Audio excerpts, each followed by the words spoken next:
Hello everyone. So today we are going to discuss thermodynamics chapter of chemistry.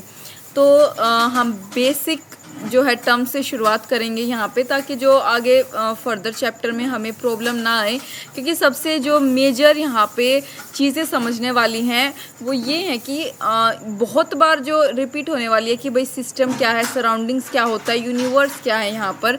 तो सबसे पहले अगर हम सिस्टम की बात करें तो सिस्टम क्या है? Part of universe which under observation, which is under observation, मतलब जिसको हम ऑब्जर्वेशन में लेते हैं, ठीक है, जिसके ऊपर एक्सपेरिमेंट किया जाता है, वो चीज़ हमारी जो है सिस्टम हो जाती है, ठीक है, केमिस्ट्री के कंटेक्स्ट में। सराउंडिंग क्या है?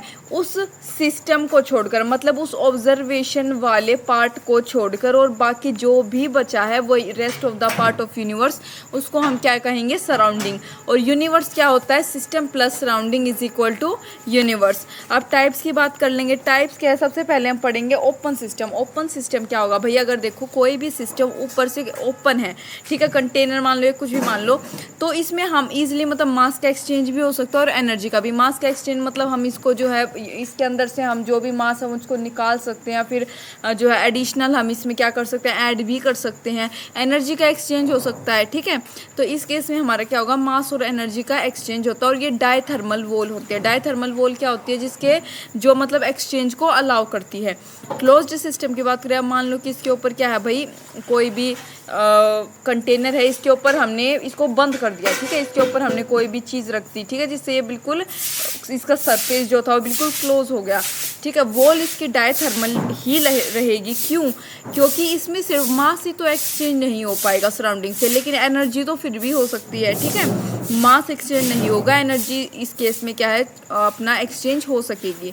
आइसोलेटेड सिस्टम की बात करें तो ये क्या होता है? आइसोलेटेड सिस्टम के बारे में मैं एक बात आपको सबसे पहले बता दूं, ये शॉर्ट इंटरवल ऑफ टाइम के लिए ही होता है। अब इससे क्या मतलब है कि मान लो जैसे आपके पास वो थर्मस फ्लास्क होता है, ठीक है, नहीं हाँ ठीक है, वो थर्मस वगैरह होता है, जो चाय का भी होता है, ठीक है, गर्म पानी का होता है। अगर उसमें आप जो है चाय सुबह मतलब गर्म चाय उसमें आप डालते हो, तो शाम तक ऐसा नहीं है कि वो जैसे आपने सुबह डाली थी वो बिल्कुल ऐसी ही रहेगी। ऐसा नहीं है, क्योंकि वो एक मतलब कुछ इंटरवल ऑफ टाइम के बाद क्या है, वो अपना जो है कोल्ड जो है ठंडी होने लगती है, ठीक है। तो ये आइसोलेटेड सिस्टम ही है। उसके अंदर जो वो थर्मस होगा उसका, उसमें क्या है, उसकी वॉल जो है एडियाबैटिक वॉल होती है। एडियाबैटिक वॉल से क्या मतलब है कि वो जो मास और एनर्जी के एक्सचेंज को क्या है? अलाउ नहीं करती, ठीक है, ना मास का एक्सचेंज होने देती ना एनर्जी का एक्सचेंज, जिसकी वजह से कुछ टाइम के लिए ही सही, लेकिन उसमें जो चीज़ें आप रखते हो वो क्या है? गर्म रहती हैं, ठीक है। नेक्स्ट अगर हम इनकी प्रॉपर्टीज़ की बात करें, सबसे पहले अगर हम हाँ, दो ही प्रॉपर्टीज़ हैं। सबसे पहले क्या? इंटेंसिव और एक्सटेंसिव, इन दोनों में हम जो है डिफ्रेंशिएट करेंगे। और लेकिन जो इंटेंसिव की प्रॉपर्टीज़ हैं कुछ, या फिर एक्सटेंसिव की प्रॉपर्टीज़ हैं, इनमें से हम जो हैं ये जो एक्सटेंसिव की जितनी भी प्रॉपर्टीज़ हैं हम इन्हें आगे डिटेल में भी स्टडी करेंगे, ठीक है। तो यहाँ पे आपको घबराने वाली बात नहीं है। आप एग्जांपल देख के कभी सोचो कि भाई ये क्या है। इंटेंसिव क्या होता है? मास एंड साइज इंडिपेंडेंट, मतलब जो मास या साइज पे डिपेंड ना करे, ठीक है, उस किसी भी जो है सिस्टम का क्या मास है क्या साइज है, उससे जो है इंटेंसिव प्रॉपर्टी को कोई भी मतलब नहीं है। नेक्स्ट अगर एक्सटेंसिव की बात करें तो ये मास और साइज पे डिपेंड करती हैं। इसके एग्जांपल देखो, इंटेंसिव के टेम्परेचर हो गया, pressure, concentration, pH, refractive index, EMF, cell का जो होता है, सरफेस टेंशन, विस्कोसिटी, ठीक है। एक्सटेंसिव के केस में बात करें तो वॉल्यूम, मास, मोल, इंटरनल एनर्जी, ठीक है, enthalpy, entropy, Gibbs free energy, heat capacity, ये सारे एक्सटेंसिव जो है प्रॉपर्टी ऑफ सिस्टम के एग्जांपल हैं, जबकि ये किसके हैं? इंटेंसिव के, ठीक है। इंटेंसिव का आपको एक चीज़ और याद रखनी है, मोलर प्रॉपर्टी आपको जहाँ पे भी लिखी आ जाए समझ लेना कि भाई वो इंटेंसिव प्रॉपर्टी है, ठीक है। Boiling point, freezing point.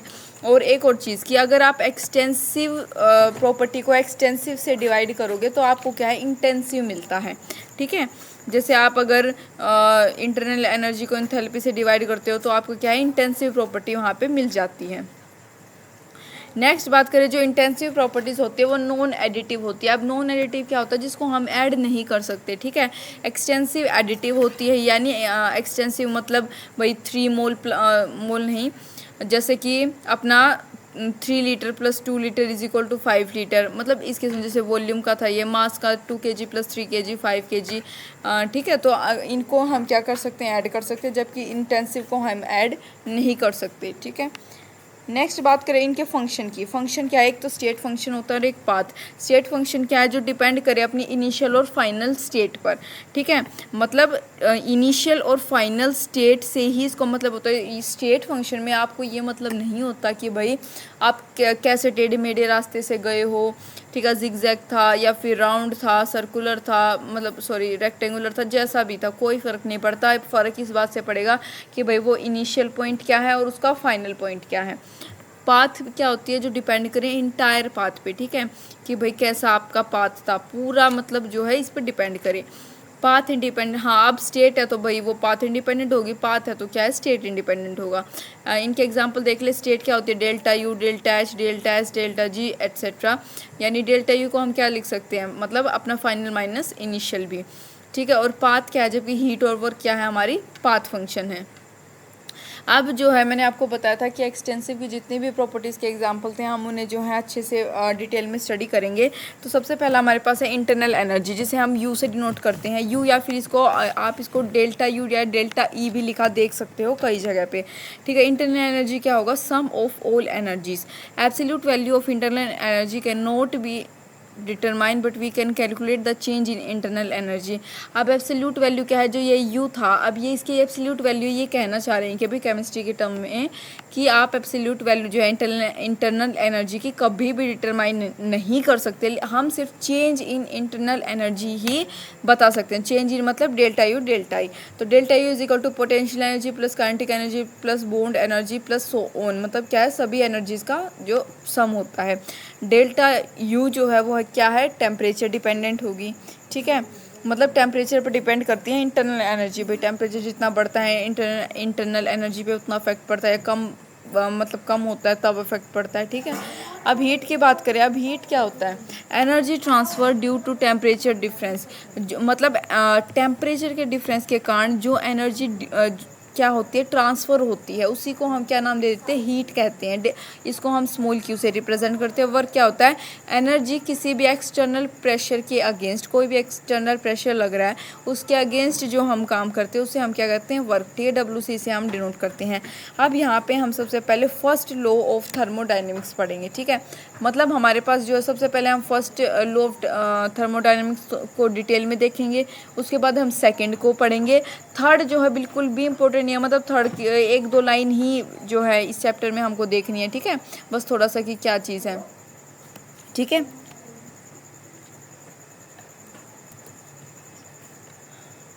तो फर्स्ट लॉ ऑफ थर्मोडाइनमिक्स को समझेंगे सबसे पहले हम।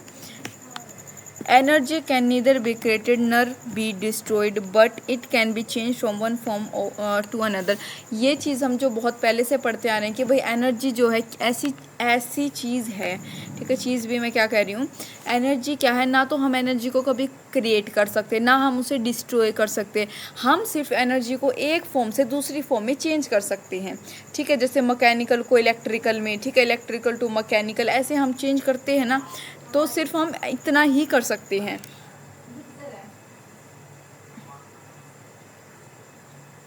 Delta U is equal to Q plus W, ठीक है। ये क्या है, हमारा फर्स्ट लॉ ऑफ थर्मोडाइनमिक्स के अकॉर्डिंग जो है ये हमारा इंटरनल एनर्जी का फॉर्मूला। आपको ये फॉर्मूला याद रखते चलना है। जो चीज़ें मैं आपको बताऊं कि भाई मैंने जिसको ब्रैकेट के अंदर रखा हो वो चीज़ें ही आपको याद रखते चलना है, ठीक है। तो delta U is equal to Q plus W. Sign convention की अगर यहाँ हम बात करें, हीट एब्जॉर्ब, अगर आपके पास ऐसा लिखा रहा है कि भाई हीट एब्जॉर्ब बाय सिस्टम, अगर सिस्टम ने हीट को एब्जॉर्ब किया है तो उस दौरान आपको जो है वहाँ पे पॉजिटिव साइन लगाना है। अगर रिलीज़ किया है, मतलब सिस्टम ने रिलीज़ किया हीट, तो मतलब क्या हुआ इसका कि सराउंडिंग ने उसको एब्जॉर्ब किया, तो उस केस में क्या होगा, नेगेटिव। सिमिलरली वर्क डन के लिए, अगर वर्क डन सिस्टम के द्वारा हुआ, देखो सिस्टम के द्वारा वर्क डन हुआ, इसका मतलब क्या है, सराउंडिंग को फ़ायदा हुआ, तो उस केस में नेगेटिव आएगा। आएगा और वर्क डन सिस्टम के ऊपर काम किया गया तो पॉजिटिव। 4 साइन कन्वेंशन मैं आपको बता रही हूँ, इसको आप याद रखो, रटो, कैसे भी करो। ये चारों साइन कन्वेंशन आपको याद रखनी है। थर्मोडायनेमिक्स चैप्टर साइन कन्वेंशन के बिना बिल्कुल अधूरा है, ठीक है। यहाँ पे आपको मैं बता रही हूँ इस चैप्टर में साइन कन्वेंशन की मतलब बहुत इमेंस इम्पोर्टेंस है, ठीक है, तो इसको आप याद रख लें। अब यहाँ पे हम देखते हैं आइसोबारिक। आइसोबारिक क्या होता है, जिसमें प्रेशर कांस्टेंट रहे। इसके ग्राफ को हम डिस्कस कर लेंगे। देखो सबसे पहला P वर्सेस V का ग्राफ, प्रेशर वर्सेस वॉल्यूम। तो इस केस में क्या है मेरा, ये प्रेशर कांस्टेंट रहेगा, ठीक है, कांस्टेंट यहाँ पे जो है प्रेशर रहता है। और आपको एक चीज़ और याद रखनी है कि एरो इस साइड दिखे तो इसका मतलब हो रहा है एक्सपेंशन हो रहा है, ठीक है, और दूसरी साइड ऐसे जाते दिखे जैसे यहाँ पे, इसका मतलब कंप्रेशन होता है। नेक्स्ट V वर्सेस T का ग्राफ, यहाँ पे देखो PV is equal to NRT, तो V is equal to NRT upon P। तो यहाँ पे क्या होगा, ग्राफ ऐसा बनता है, straight line. P versus T का ग्राफ भी जैसा P वर्सेस V का बना था वैसा ही बनेगा। आइसोकोरिक के केस को देखें तो इस केस में क्या है, मेरी वॉल्यूम कांस्टेंट रहती है, हमारी वॉल्यूम क्या है, 0, ठीक है, 0 हो जाती है। तो देखो फर्स्ट ग्राफ क्या है, वॉल्यूम कांस्टेंट वाला, ठीक है, ऐसा बनेगा। ये V वर्सेस T का ऐसा, P वर्सेस T का ऐसा, ठीक है, ये ग्राफ आपको याद रखने हैं। आइसोथर्मल क्या होता है, जिसमें टेम्परेचर 0 हो जाए, ठीक है, और जिसमें इंटरनल एनर्जी यानी डेल्टा U भी 0 हो जाए, सिर्फ और सिर्फ except phase transition, phase transition को छोड़कर। अब फेज ट्रांजिशन क्या है वो आगे देखेंगे, ठीक है, तो बस आप इतना ही याद रखो, ठीक है। क्या आइसोथर्मल केस में डेल्टा U 90% जो है 0 होता है, फेज ट्रांजिशन वाले केस को छोड़कर। इसके ये 3 ग्राफ है जो आप देख लें, ठीक है। अब साइक्लिक प्रोसेस देखते हैं क्या होता है। Initial and final states are same and loop is form. इसकी मतलब साइक्लिक प्रोसेस क्या होगा कि जिसका अब एक आप सर्कल का एग्जांपल लो, ठीक है, आपने एक सर्कल ड्रॉ किया, क्या उसका आपको नहीं लगता जो इनिशियल और फाइनल स्टेट है वो सेम है, एक ही पॉइंट पर आते हैं। भाई यहाँ से हमने सर्कल बनाना स्टार्ट किया और यहाँ पे ही जहाँ से स्टार्ट किया था वहीं पे एंड किया, राइट। तो ये वही चीज़ है, ठीक है, कि इनिशियल और फाइनल स्टेट जो है वो सेम होती है, और जो लूप बनता और इसमें लूप बनता है। अब लूप कैसे बनता है, देखो ये ग्राफ जो है हमारा P वर्सेस T का मान लो, देखो यहाँ पे A होगा, आपको नहीं दिख रहा है यहाँ पे ABCD ऐसे लूप बन रहा है। अब वो लूप कैसा भी होता है, इरेगुलर हो सकता है, मतलब कैसा भी हो सकता है। तो यहाँ पे जो A to B होगा, A to B, अब ये जो हमने ऊपर ग्राफ पढ़े हैं ना, तो ये इनके अकॉर्डिंग मैंने यहाँ पे लिख रखा है कि भाई A to B क्या शो कर रहा है, आइसोबारिक, जिसमें प्रेशर कांस्टेंट था, ठीक है, यानी, और इसमें एक्सपेंशन होता है। इस साइड अगर मैंने बताया था राइट साइड एरो तो एक्सपेंशन, एक्सपेंशन का मतलब हीटिंग, लेफ्ट साइड है तो कंप्रेशन, कंप्रेशन मतलब कूलिंग, ठीक है। BC का केस अगर हम ले, BC के केस में क्या होगा, यहाँ पे हमारा आइसोकोरिक होता है, आइसोकोरिक यानी वॉल्यूम कांस्टेंट, तो यानी कंप्रेशन हो रहा, कूलिंग। CD आइसोबारिक और DA मेरा क्या होगा, आइसोकोरिक हीटिंग, ठीक है। जितने भी स्टेट फंक्शन होते हैं सब की वैल्यू क्या होती है, 0 होती है। जितने भी स्टेट फंक्शन होंगे सब की वैल्यू क्या होगी, 0 होती है। यानी delta H is equal to 0, delta U is equal to 0, delta S is equal to 0 and delta G is equal to 0। यानी internal energy, enthalpy, Gibbs energy, सब की वैल्यू क्या होगी, 0 होगी। नेक्स्ट बात करेंगे इसके इरिवर्सिबल प्रोसेस की। अब यहाँ पे हम 2 प्रोसेस डिस्कस करेंगे, एक इरिवर्सिबल प्रोसेस और एक रिवर्सिबल प्रोसेस। अगर हम इरिवर्सिबल प्रोसेस की बात करें तो इरिवर्सिबल प्रोसेस क्या होता है, देखो मान लो ये कोई भी आपके पास ये कंटेनर में आइडियल गैस है, आइडियल गैस है, तो यहाँ पे ये ऊपर पिस्टन है, ठीक है। अगर यहाँ पे आपने कोई भी मास रख दिया, ठीक है, आपने मास एक्सटर्नल प्रेशर दिया, मतलब आपने बाहर से क्या किया, एक्सटर्नल प्रेशर दिया, जिसकी वजह से एक ही झटके में एट वन गो, एक ही गो में क्या हो गया वो देखो यहाँ मतलब उसका जो है क्या है, लेवल गिर गया, लेवल गिरा तो आइडियल गैस थी, अब यहाँ पे बिल्कुल लूजली पैक्ड थी, अब यहाँ पे क्या हो गया, इनका कंप्रेशन सा हो गया, मतलब पास यहाँ आ गई। तो इसी को हम कहेंगे कि रिवर्सिबल प्रोसेस हो गया। भाई एक ही झटके में क्या हुआ, वो जो वेट के कारण वो क्या है, उसका लेवल कम हो गया। तो ये क्या है, एक 1 स्टेप प्रोसेस होता है, ठीक है। और ये क्या है, constant at constant pressure, constant external pressure, मतलब क्या लगा कि बाहर, मतलब हमने एक्सटर्नल प्रेशर दिया ना, कांस्टेंट एक्सटर्नल प्रेशर। तो इस ये पॉइंट बहुत इंपॉर्टेंट है, कांस्टेंट एक्सटर्नल प्रेशर की वजह से क्या इरिवर्सिबल प्रोसेस होता है, फास्ट प्रोसेस होता है। रिवर्सिबल का केस देखें तो इस केस में क्या होगा कि भाई बस यहाँ पे जो है धीरे धीरे, ये मान लो मैंने कोई जो सैंड, ठीक है, मिट्टी ऊपर से मैं रेत डाल रही हूँ, ठीक है, पहले मैंने कम डाली, कम नीचे गया, फिर मैंने ज़्यादा डाली, मतलब एक टाइम ऐसा हुआ कि इसका लेवल बहुत नीचे आ गया, ठीक है। तो ये एक मल्टी स्टेप प्रोसेस होता है। या डिफरेंस क्या है मैंने आपको बताया, ये पॉइंट और ये पॉइंट आपको याद रखना है बस। इरिवर्सिबल और रिवर्सिबल प्रोसेस के केस में इरिवर्सिबल क्या होता है, कॉन्स्टेंट एक्सटर्नल प्रेशर पे होता है, और रिवर्सिबल क्या होगा, वेरिएबल एक्सटर्नल प्रेशर, ठीक है। अलग अलग हम एक्सटर्नल, क्योंकि देखो पहले हमने थोड़ी मिट्टी डाली, फिर हमने उसका जो है बढ़ाया कि भाई, फिर हमने और ज़्यादा डाली, फिर और ज़्यादा डाली, मतलब उसका अमाउंट हम क्या इंक्रीज़ करते चले गए। तो भाई वो प्रेशर ही तो एक किस्म से हमारे लिए अभी जो मिट्टी डाल रहे हैं इस केस में, तो वो वही एक्सटर्नल प्रेशर है, तो वो क्या हुआ, हम वेरिएबल अलग अलग स्लो प्रोसेस होता है, ठीक है। अब वर्क की बात करते हैं। वर्क क्या होता है, मान लो कि ये जो है पिस्टन है, ठीक है, ये आइडियल गैस है। यहाँ पे क्या है, अगर हमने इसके यहाँ पे प्रेशर डाला तो ये इतना नीचे चला गया यहाँ पे, ठीक है। ये फिर यहाँ पे हमने अगर यहाँ पे भी क्या लग रहा है, कोई एक्सटर्नल प्रेशर, ठीक है, डेल्टा नहीं, ये एक्स नीचे चला गया इसका लेवल, ठीक है। ये V1 हो गई, ये वॉल्यूम 2 हो गई, ये एरिया, ठीक है। तो work is equal to force into displacement. Force क्या होगी, फोर्स क्या होता है, external pressure into area, external pressure into area into displacement क्या होगा, इंटू एक्स, ठीक है। तो external pressure into a into x, तो W is equal to P external into delta V, ठीक है। तो पी वी वर्क। तो यहाँ पे क्या होगा, आपको जो 2 पॉइंट याद रखने की, एक्सपेंशन वर्क, अगर वर्क क्या है, एक्सपेंशन, मतलब एक्सपेंशन वर्क मैंने आपको बताया था, यानी राइट हैंड साइड यानी हीटिंग, हीट हो रही है उस केस में, तो यानी work done by gas, work done by gas होगा, तो वहाँ पे क्या होगा, नेगेटिव पी डेल्टा वी होगा, ठीक है। एक्सटर्नल प्रेशर की बात करेंगे, और कंप्रेशन वर्क होगा तो यहाँ पे पॉजिटिव आ जाएगा, ठीक है। नेक्स्ट अगर हम बात करें यूनिट्स की, unit of heat and work, unit की बात करें हीट एंड वर्क की, तो यहाँ पे क्या होगा, 1 calorie is equal to 4.18 joule which is approx to 4.2 joule. मतलब अगर आपको कैलोरी में दे रखा है न्यूमेरिकल, और आपको क्या है जूल में कन्वर्ट करना है, तो आप क्या है उसको मल्टीप्लाई कर दो 4.2 जूल से, ठीक है। और नेक्स्ट है 1 लीटर ATM, मतलब आप ये खुद ही यूनिट जो है यहाँ पे पढ़ ले, ठीक है, ये न्यूमेरिकल पर्पज़ के लिए आपके लिए इम्पोर्टेंट है। नेक्स्ट बात करें किसकी, आइसोथर्मल की। आइसोथर्मल की अगर हम बात करें तो वहाँ पे मतलब अब स्पेसिफिकली हम यहाँ पे जो है फॉर्मूले जो है आइसोथर्मल का, आइसोबारिक का, साइक्लिक और कोरिक वगैरह का हम यहाँ पे फॉर्मूला देखेंगे। आइसोथर्मल का फॉर्मूला क्या होता है, मतलब देखो फर्स्ट लॉ थर्मोडायनेमिक के फॉर्मूले से ही हम सारे फॉर्मूले यहाँ पे निकालेंगे। तो यहाँ पे हमारे पास क्या था, delta U is equal to Q plus W.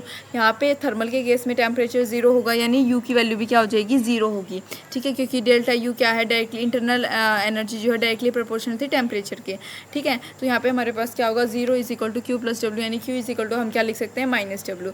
बारीक के केस में क्या होगा, प्रेशर 0, तो यानी delta U is equal to Q plus W, ठीक है, कोई इफेक्ट नहीं। कोरिक के केस में क्या आ जाएगा हमारे पास, यहाँ पे हमारे पास डेल्टा वी 0, यानी वॉल्यूम का एक्सचेंज नहीं हो रहा है। ये कब पॉसिबल है, जब भैया आपके पास कोई रिजिड कंटेनर हो, ठीक है, बहुत सख्त कंटेनर हो, ठीक है। तो यहाँ पे हमारे पास क्या आ जाएगा, delta U is equal to Q V, ठीक है। एक बात आपको यहाँ पे ध्यान रखने की, सिंपल क्यू हो तो वो होता है पाथ फंक्शन, लेकिन अगर हीट एट कांस्टेंट वॉल्यूम आपसे दे दे, जहाँ जैसे कि यहाँ पे है क्यू वी, तो वो हो जाएगा स्टेट फंक्शन। साइक्लिक के केस में बात करें तो वो आपके पास होता है डेल्टा यू की वैल्यू 0 होगी, तो delta U is equal to Q plus W, तो 0 is equal to Q plus W, similarly Q is equal to minus W. Adiabatic process की बात करें, जो शायद अभी तक आपने नहीं देखा था, एडियाबेटिक प्रोसेस को हम क्या आइसोलेटेड सिस्टम भी कह सकते हैं, मतलब जो हीट के या एनर्जी के ट्रांसफ़र को क्या है, मास या एनर्जी के ट्रांसफ़र को अलाउ नहीं करती, ठीक है। तो इस केस में हमारा क्यू की वैल्यू क्या हो जाएगी, 0, यानी चार्ज मतलब हीट के जो है ट्रांसफ़र को या फिर मतलब जो अलाउ ना करे, जैसे मैंने बताया। तो delta U is equal to Q plus W के केस ही हम चलेंगे फॉर्मूले से। Delta U is equal to W, adiabatic हमारे पास आ गया, ठीक है। तो डब्ल्यू सिंपल हो आपके पास तो वो पाथ फंक्शन होता है, लेकिन अगर एडियाबेटिक वर्क एट एडियाबेटिक हमारे पास आ जाए, एडियाबेटिक वर्क, तो वो क्या होगा, स्टेट फंक्शन होगा। अब जो है वर्क कैलकुलेशन की बात कर लेंगे। आइसोथर्मल के केस में जो फॉर्मूला होता है वो होगा W is equal to minus P external delta V, ठीक है। इसमें हम जो है 2 केस पढ़ेंगे। सबसे पहला केस है कि हम जब इरिवर्सिबल आइसोथर्मल प्रोसेस की बात करें, ठीक है, तो इसमें हमारे पास फॉर्मूला ये था, ठीक है।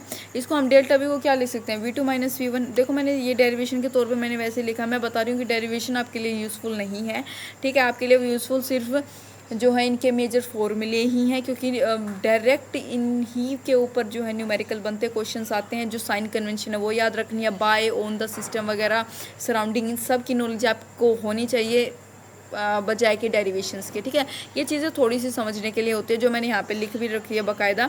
ठीक है, तो आपके पास जो फॉर्मूला इसका निकल के आता है वो होता है W is equal to minus external pressure into NRT upon P2 minus NRT upon P1। और ये क्या है, इसके जो है यूनिट, ठीक है, लीटर ATM वगैरह में जैसे भी।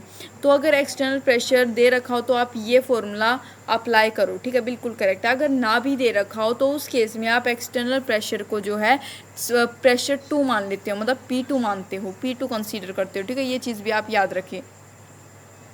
तो केस 2 की बात करिए, ये था हमारा इरिवर्सिबल का। अब आपको ये चीज़ भी याद रखते चलना है कि भाई इरिवर्सिबल का फॉर्मूला क्या है, रिवर्सिबल का क्या है, क्योंकि ऐसे केस बहुत से आते हैं थर्मोडायनेमिक्स में। ठीक है, तो इसलिए ये चैप्टर थोड़ा कंफ्यूजिंग लगता है। लेकिन अगर आप जो है थोड़ा सा सिस्टम से ही याद करते चलें या देखते चलें तो आपको समझ आएगा थोड़ा बहुत कि भाई किस केस में क्या पूछा गया है। तो ऐसे ही आप याद रखते चलें। मैंने बिल्कुल सीरीज़ में जो है चीज़ें नोट्स बना रखी हैं, चीज़ें लिख रखी हैं। नेक्स्ट अगर बात करें रिवर्सिबल आइसोथर्मल प्रोसेस की, तो ये हमारे पास फॉर्मूला था। तो यहाँ पे हम क्या मान सकते हैं, रिवर्सिबल के केस में यहाँ पे एक्सटर्नल प्रेशर को हम इनसाइड के अप्रोक्स मान सकते हैं। तो ये डेरिवेशन के तौर पे अगर आप इसको सोल्व करोगे तो आपके पास जो मेजर फॉर्मूला निकल के आता है, एक तो ये है और दूसरा ये है। ठीक है, दोनों ही आप याद रख सकते हो। W is equal to minus 2.3 NRT log 10 P1 upon TT। ये वॉल्यूम के केस में, ये प्रेशर के रिस्पेक्ट में आपको दे रखा है। आइसोबारिक के केस में जो है फॉर्मूला आपके पास ये होगा। ठीक है, और इसमें प्रेशर कांस्टेंट हो जाएगा क्योंकि, और कोरी के केस में आपके पास ये है। साइक्लिक के केस में आपके पास क्या फॉर्मूला होगा, जब भी आपके पास साइक्लिक का दे रखा हो तो आपको ये फॉर्मूला याद रखना है कि work done is equal to area enclose by PV कर, जितना एरिया इनक्लोज कर रखा होगा PV करने, ठीक है, वो आपको याद रखना है एरिया निकाल के। अगर आपके पास क्लॉकवाइज साइकिल है, मतलब आपके पास ऐसी साइकिल दे रखी है कोई भी, जैसे इसमें ये है हमारे पास, तो उस केस में नेगेटिव साइन कन्वेंशन लगाते हो, और अगर एंटी क्लॉकवाइज है तो पॉजिटिव। ठीक है, अब ओपन कंटेनर की बात कर ले तो ओपन कंटेनर में मान लो यहाँ पे कोई केमिकल रिएक्शन हो रही है, तो ठीक है, ये जो है इसके गैस जो है पार्टिकल्स बाहर जो है क्या है, मूव कर रहे हैं। ओपन कंटेनर था तो कितना जो है प्रेशर लगा रहे हैं, कितना वर्क डन हो रहा है उस प्रेशर के अगेंस्ट। तो ये हमारे पास फॉर्मूला, तो W is equal to minus delta V। तो यहाँ पे आपको जो, अगर आपके पास इक्वेशन के रिस्पेक्ट में क्वेश्चन आ जाए, गैस के रिस्पेक्ट में आ जाए, तो आपको ये फॉर्मूला वहाँ पे याद रखना है, W is equal to minus NGRT। ठीक है, ये फॉर्मूला आप याद रखोगे। केमिकल प्रोसेस की अब यहाँ पे बात करें, देखो ये जो है मैंने एग्जाम्पल के तौर पर भी लिखा है और थोड़ा समझा, कॉन्सेप्ट क्लियर हो इसके लिए भी। तो ये हमारे पास वर्क डन का फॉर्मूला है। तो अगर आपके पास ऐसी केमिकल इक्वेशन दे रखी है, जैसे ये एक्वेसियस है, ठीक है, और ये सॉलिड का सब्सटेंस, मतलब प्रोडक्ट सॉलिड में बन रहा है, तो इस केस में क्या होगा, डेल्टा V की वैल्यू जो है वो क्या होगी, नेगेटिव होगी। डेल्टा V की वैल्यू क्या होगी, नेगेटिव होगी। क्यों, क्योंकि जो सॉलिड की जो अमाउंट होता है वो कम होता है एज़ कम्पेयर टू एक्वेसियस। ठीक है, इसका वॉल्यूम जो होगा वो कम होगा एज़ कम्पेयर टू, यहाँ पे नेगेटिव साइन। और अगर वॉल्यूम नेगेटिव है तो वर्क डन क्या होगा, पॉजिटिव होगा, क्योंकि वर्क डन क्या हो रहा है, सिस्टम के ऊपर हो रहा है। ठीक है, अगर हम बात करें तो इसमें मेरी वॉल्यूम क्या होगी, पॉजिटिव होगी, क्योंकि यहाँ पे ये सॉलिड, ये गैस का ज़्यादा होगा, तो वर्क डन क्या हो जाएगा, नेगेटिव बाय द सिस्टम। यहाँ पे अगर हम बात करें तो इस केस में क्या होगा, डेल्टा NG जो है वो ग्रेटर देन होगी 0 से। ठीक है, मतलब डेल्टा NG की वैल्यू क्या होगी, मतलब नहीं, लेस देन होगी 0। ठीक है, तो यहाँ पे आपके पास क्या आएगा, डेल्टा V यानी वॉल्यूम क्या होगी, पॉजिटिव, G और G पॉजिटिव, और ये W वर्क डन भी क्या हो जाएगा, पॉजिटिव, यानी बाय द सिस्टम। ठीक है, यहाँ पे ये थोड़ा ट्रिकी है कि भाई यहाँ पे सॉलिड के केस में H2 दे रखा और लिक्विड के केस में H2।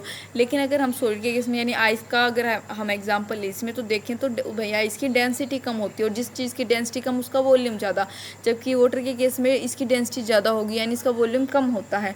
तो ये क्या होगा, जो वॉल्यूम की वैल्यू होती है वो ग्रेटर देन 0 होती है। ठीक है, तो यहाँ पे हमारे पास क्या आ जाएगा, वर्क डन क्या हो जाएगा, पॉजिटिव, यानी ऑन द सिस्टम। अब बात करेंगे किसकी, एंथैल्पी की, यानी डेल्टा H की। तो इसका फॉर्मूला आपको ये याद रखना, delta H is equal to delta U plus delta PV। ठीक है, हीट की बात करें इस केस में क्या है, P और V दोनों आपके पास वेरिएबल अलग अलग है। अगर कांस्टेंट प्रेशर पे हीट की बात करें तो वो क्या होगा, डेल्टा H, ये स्टेट फंक्शन होता है। अगर प्रेशर कांस्टेंट हो तो आप उस केस में फॉर्मूला लगाते हो, delta H is equal to delta U plus P delta V। अगर वॉल्यूम कांस्टेंट हो तो क्या लगाओगे, delta H is equal to delta U plus V delta P। ठीक है। अगर आप बात करें रिलेशन बिटवीन डेल्टा मतलब delta H and delta U की, ठीक है, इंटरनल एनर्जी और इंथैल्पी के बीच का क्या, हम अगर रिलेशन की बात करें तो क्या हमारे पास क्या होगा, डेल्टा एच का फॉर्मूला लिखोगे। इस केस में जो प्रेशर कांस्टेंट है delta H is equal to delta U plus आप क्या लिख सकते हो, delta N G R T, ठीक है। पी डेल्टा वी क्या होता है, एन जी आर टी। तो ये आपके पास फॉर्मूला आ गया। ये इनकी क्या है, यूनिट्स लिख रखी है मैंने सारे। तो आपके पास फाइनल जो फॉर्मूला निकल के आता है, जो आपको याद भी रखना, वो क्या है, delta H is equal to delta U plus N R delta T. 3 case हो सकते हैं इसमें। अगर एन जी की वैल्यू ज़ीरो मतलब ज़ीरो से कम हो तो उस केस में जो है इंथैल्पी ज़्यादा होती है इंटरनल एनर्जी से। अगर जो है ज़ीरो से ज़्यादा हो एन जी की वैल्यू तो इस केस में क्या होगी, इंटरनल एनर्जी ज़्यादा होगी। और एन जी अगर ज़ीरो हो तो डेल्टा एच क्या है, डेल्टा यू के इक्विवेलेंट हो जाती है, ठीक है। अगर अगर हाँ अब बात करें किसकी, एंट्रोपी क्या होता है, एंट्रोपी या फिर इसे हम क्या है रैंडमनेस भी कह सकते हैं या फिर डिसऑर्डरनेस। इसकी जो है यूनिट होती है जूल पर केल्विन या फिर कैलोरी पर केल्विन, ठीक है। इसको हम रिप्रेजेंट कैसे करते हैं, डेल्टा एस से सबसे पहले delta S is equal to S two minus S one यानी final minus initial. State function होता है, एक्सटेंसिव प्रॉपर्टी होती है। मैथमेटिकली हम जो है इसको कैसे डिफाइन करते हैं, entropy can be defined as the heat absorb, जो हीट एब्जॉर्ब होती है सिस्टम के द्वारा किसी भी पर्टिकुलर टेम्परेचर पे एक रिवर्सिबल प्रोसेस में, ठीक है। तो डेल्टा एस ऑफ सिस्टम क्या होगा, is equal to plus Q, plus Q क्योंकि एब्जॉर्ब हुआ तो plus Q reversible upon T. कौन से फैक्टर हैं जो एंट्रोपी को अफेक्ट करते हैं, एक तो फिजिकल स्टेट। फिजिकल स्टेट क्या है, मतलब रैंडमनेस सबसे ज़्यादा गैस में होती है, फिर लिक्विड में, फिर सॉलिड में। केमिकल रिएक्शन की बात करें तो अगर एन जी जो है लेस दैन जीरो है तो उस केस में जो है सिस्टम भी क्या होगा, जीरो से कम होगा। ये ग्रेटर है तो सिस्टम भी ग्रेटर होगा। टेम्परेचर बढ़ता है तो रैंडमनेस भी बढ़ती है सिस्टम की, ठीक है। ऐसे याद रखो भी टेम्परेचर बढ़ रहा है तो काइनेटिक एनर्जी बढ़ती है, ठीक है। रैंडमनेस जो है आइडियल गैस पार्टिकल्स मान लो आप, उसकी मोशन बढ़ती है, रैंडमनेस बढ़ेगी, ठीक है। प्रेशर बढ़ेगा लेकिन हाँ मिक्सिंग नहीं, पहले प्रेशर का पॉइंट है। तो अगर प्रेशर बढ़ता है तो उस केस में रैंडमनेस क्या है, कम होती है, ठीक है। ये इसके इन्वर्सली प्रोपोर्शनल होगा, ठीक है।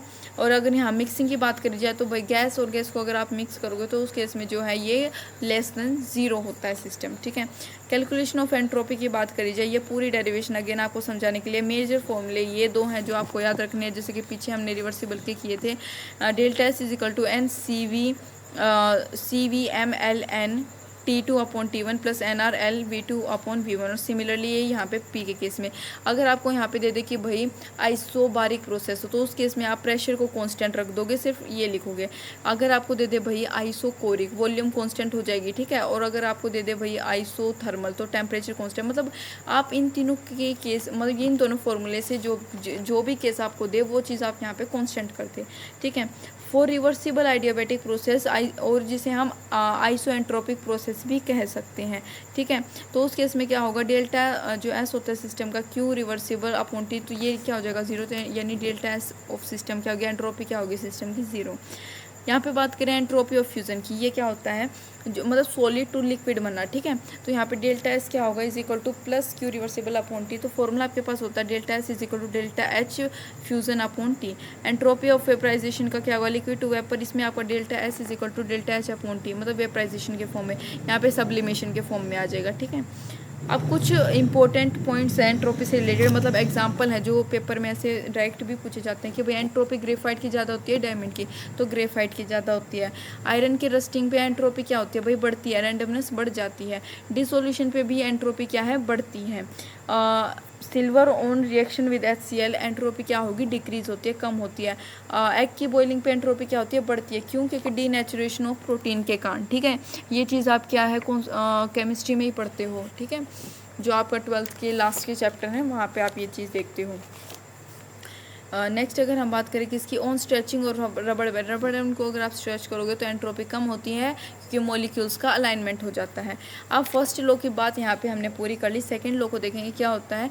एंट्रोपी ऑफ यूनिवर्स ऑलवेज है, ये इसके अकॉर्डिंग जो एंट्रोपी होती है यानी रैंडमनेस जो होती है यूनिवर्स की वो हमेशा क्या है, इंक्रीज होती रहती है।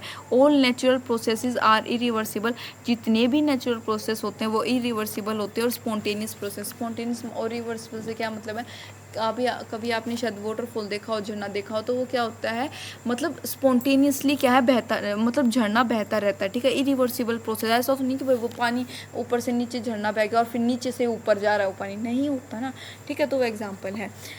ऐसा माना जाता है कि भाई जो एक्सोथर्मिक प्रोसेस होते हैं वो स्पॉन्टेनियस होते हैं, यानी जो हीट रिलीज करते हैं, ठीक है। एंडोथर्मिक यानी जो हीट को एब्जॉर्व करें वो क्या होंगे, नॉन स्पॉन्टेनियस होते हैं, सिर्फ मेल्टिंग ऑफ आइस को छोड़कर, ठीक है। नेक्स्ट बात करें कि भाई डेल्टा एस यानी यूनिवर्स अगर लेस देन जीरो हो तो यहाँ पे उसे नेचुरल या इरिवर्सिबल हम कह सकते हैं। और रिवर्सिबल के केस मतलब सिंपली आप क्या लिखोगे कि आपके पास जो सेकंड लॉ ऑफ थर्मोडायनेमिक्स के अकॉर्डिंग जो यूनिवर्स की जो वो एंट्रोपी रैंडमनेस होती है, ये डेल्टा एस ये ग्रेटर देन क्या होती है, ज़ीरो होती है, ठीक है। नेक्स्ट बात करें केस 1 में delta S universe irreversible process के लिए बात करें तो आपके पास क्या फॉर्मूला आएगा, ये सारी जो है आप खुद पढ़ सकते हो कहानी, मतलब इसमें टेम्परेचर 1 को आप ग्रेटर अज्यूम करते हो तो यहाँ पे आपके पास ये चीज़ आ गई, तो ये पॉजिटिव होता है तो यानी यहाँ पे आपके पास ये आ जाएगा, ठीक है। नेक्स्ट अगर बात करें रिवर्सिबल प्रोसेस के लिए तो आपके पास क्या होगा, ज़ीरो आ जाता है, ठीक है। गिब्स फ्री एनर्जी क्या होता है, it is the part of total energy of system which can be converted to do, मतलब ये पार्ट होता है टोटल एनर्जी का सिस्टम का जिसको हम कन्वर्ट कर सकते हैं यूजफुल वर्क में, ठीक है, नॉन एक्सपेंशन वर्क, ठीक है, यानी useful work plus randomness work, ठीक है। H is equal to G plus T S, तो आप यहाँ पे बस फॉर्मूला क्या आता है, delta H is equal to delta G plus T delta S, और इसी से मॉडिफाइड फॉर्मूला है delta G is equal to delta H minus T delta S, जिसको हम कहते हैं Gibbs Helmholtz equation. State function होता है, एक्सटेंसिव प्रॉपर्टी होती है, यूनिट ये रही, ठीक है। Decrease in Gibbs free energy is equal to, जो डिक्रीज होता है गिब्स फ्री एनर्जी में वो इक्वल होता है मैक्सिमम यूजफुल वर्क या फिर नॉन एक्सपेंशन वर्क के, तो delta U is equal to Q plus W, यानी डेल्टा यू क्या लिखोगे आप, प्लस क्यू माइनस डब्ल्यू, ठीक है, इसके अकॉर्डिंग। यहाँ पे आपके पास जो है ये मेजर फॉर्मूला है जो आपको याद रखना है, ये सारी डेरिवेशन ये खुद आप ये जो है आप रिवाइज कर ले, पढ़ ले, ठीक है, अंडरस्टैंडिंग के लिए है। रिलेशन बिटवीन डेल्टा जी यानी Gibbs energy of system and randomness of universe, तो आपके पास ये डायरेक्ट फॉर्मूला होता है delta G system is equal to minus T delta S universe, ठीक है। तो यहाँ पे देखो ये चीज़ें भी आप खुद पढ़ ले कि भाई स्पॉन्टेनियस रिएक्शन क्या होती है, इक्विलिब्रियम के केस में क्या होता है जब ज़ीरो हो जाए, नॉन स्पॉन्टेनियस रिएक्शन वगैरह, ये सारी चीज़ें आप खुद पढ़ लें, ठीक है। एक ये टेबल और है, एक टेबल मैंने आपको पीछे बताई थी जो मतलब मैंने सिंपल ये भी बोला था कि भाई बेशक आप याद रख लें, और एक ये है, ये डेल्टा एच सिस्टम के केस में डेल्टा एच सिस्टम, और ये क्या है क्राइटेरिया फॉर इनका, अगर मतलब क्राइटेरिया में ये कैसे होगा, मतलब ये टेबल जो है आपको मोर देन इम्पोर्टेंट है न्यूमेरिकल पर्पस के लिए, ठीक है। मतलब क्या है कि डायरेक्ट जो है इनसे ऐसे भी पूछ लेते हैं कि भाई कुछ भी, मतलब कि भाई ये चीज़ पॉजिटिव है, मतलब डेल्टा एच पॉजिटिव है, ये नेगेटिव है, तो बताओ क्या होगा, मतलब जो इनका क्राइटेरिया है स्पॉन्टेनिटी का वो क्या होगा। तो मान लो अगर एच आपका पॉजिटिव है, एच भी पॉजिटिव है, तो इस केस में आपके पास ऐसे जो आता है, मतलब देखो ये ब्राउन वाला पूरा एक है, ये ऐसा स्काई ब्लू है, ठीक है, ये पॉजिटिव हो और सिस्टम का नेगेटिव हो तो ये ऐसे, ये नॉन स्पॉन्टेनियस होता है हमेशा। एक ये एच वाला सिस्टम नेगेटिव हो, ठीक है, एंट्रोपी वाला पॉजिटिव हो, तो उस केस में क्या हमेशा स्पॉन्टेनियस होगा, दोनों नेगेटिव हो तो ऐसे आएगा, ठीक है। अगर बात करें relation between delta G note and के इक्विलिब्रियम की, जी नोट यहाँ पे क्या है, स्टैंडर्ड स्टेट होती है, यानी जो एक बार या फिर 25 डिग्री सेल्सियस या फिर 1 मोलर पे बात की जाए, ठीक है। तो इसका फॉर्मूला आपके पास होता है delta G is equal to delta G nought plus R T L N Q, ठीक है। ये सारी चीज़ें टर्म मैंने यहाँ पे लिख रखी हैं। तो इक्विलिब्रियम पे अगर हम बात करें तो क्या होता है, Q is equal to Q equilibrium या फिर डेल्टा जी, ठीक है, ये दोनों क्या है इक्विलिब्रियम स्टेट के स्टेट में बात करते हैं। तो यहाँ पे आपके पास क्या आ जाएगा formula, delta G is nought is equal to minus R T loan L N Q equilibrium, K equilibrium, sorry Q नहीं, के इक्विलिब्रियम, ठीक है। अब बात करें थर्ड लॉ, सेकंड लॉ यहाँ पे ख़त्म हो गया। थर्ड लॉ जो है थर्मोडायनेमिक्स की अगर हम बात करें तो वो क्या होता है, एट ज़ीरो केल्विन यानी एब्सोल्यूट टेम्परेचर पे जो एंट्रोपी होती है प्योर परफेक्ट क्रिस्टलाइन सॉलिड की, उसे हम क्या लेते हैं, ज़ीरो लेते हैं। यानी हम क्या कह सकते हैं कि एब्सोल्यूट वैल्यू जो होगी एंट्रोपी की वो कैलकुलेट कर सकते हैं हम, बस किसकी एब्सोल्यूट वैल्यू हम कैलकुलेट नहीं कर सकते, डेल्टा यू की, डेल्टा जी की, डेल्टा एच की, जो तीनों हम देख के आ चुके हैं पीछे। कुछ एक्सेप्शन केस होते हैं, तो इनमें क्या है, जैसे NO N2O CO CO2, तीसरा mixture of isotopes and fourth क्या है, आइस। ठीक है, ये इसके एक्सेप्शन केस है। तो इसी के साथ हमारा जो थर्मोडायनेमिक्स चैप्टर है वो फिनिश हो गया है। ठीक है, उम्मीद है कि आपको जो है नोट्स पसंद आएंगे, जो आपके लिए हेल्पफुल होंगे ये। Thank you for watching.